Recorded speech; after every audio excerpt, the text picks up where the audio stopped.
পুলিশের জলকামান থেকে পানি ছেটানোর সাথে সাথেই ছত্রভঙ্গ হওয়ার বদলে আনন্দ উৎসবে মেতে উঠলেন বিক্ষোভকারীরা। সম্প্রতি বিহারের ছাত্র আন্দোলনে এমন কিছু কাণ্ড ঘটেছে যা দেখলে আপনিও ভাবতে বাধ্য হবেন, এটা কি আন্দোলন নাকি বৃষ্টিবিলাস।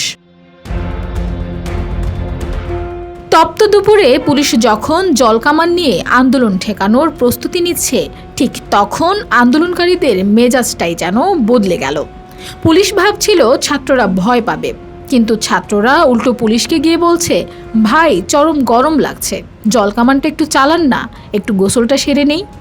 এরপর পানি ছেটানো শুরু হলে তারা যে যার মতো জলকামানের নিচে নেমে গোসল আর নাচানাচি শুরু করে দেয়।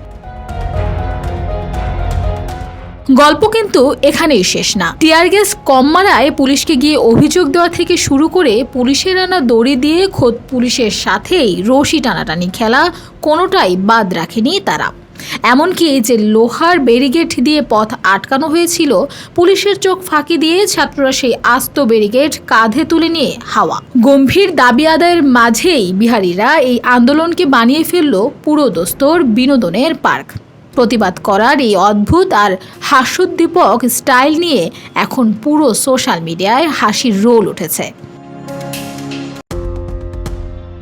Desk report, Bangladesh bulletin.